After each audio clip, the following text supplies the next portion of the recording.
Razstava Cona udobja, prikazi naklonjenosti, je nastala v sodelovanju z kolektivom ETC in sicer je nastala kot spremljava 4. številke revije ETC z naslovom Cona udobja.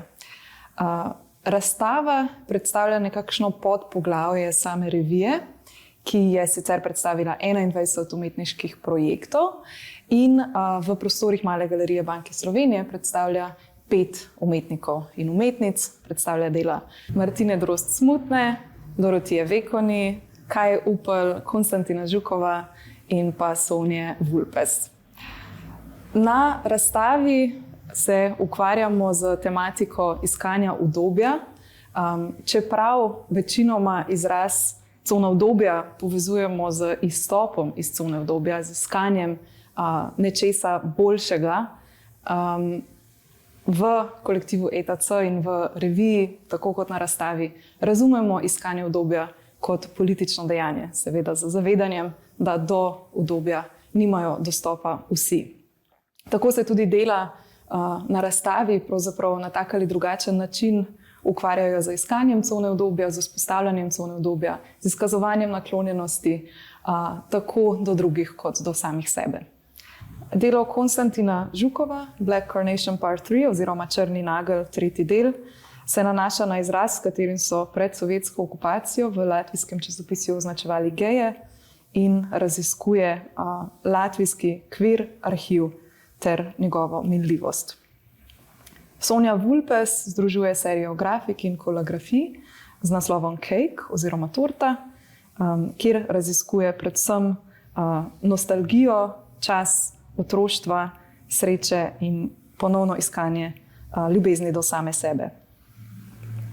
Martina Drozd-Smutna predstavlja serijo slik Hold Me Tight, kjer raziskuje družinske odnose, predvsem starševstvo in vlogo očetovstva.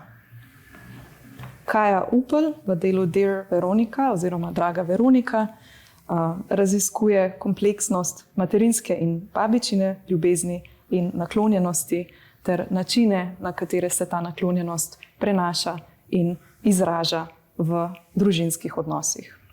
Dorotija Vekoni se v delu Rites of Letting Go oziroma obredi odpuščanja osredotoča na temo neplodnosti in splava in raziskuje skupnosti, ki jih ženske tvorijo za spopadanje z to travmatično izkušnjo.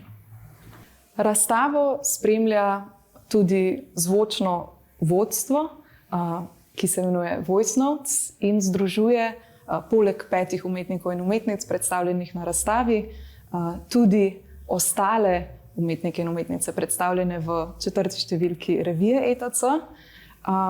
S tem razstavo pravzaprav razširjamo na javni prostor, saj smo umetniki in umetnice vprašali, kje sami iščejo udobje ali ga najdejo v javnem prostoru in z zvočnimi posnetki nas popeljajo po 3 različnih nivojih mesta.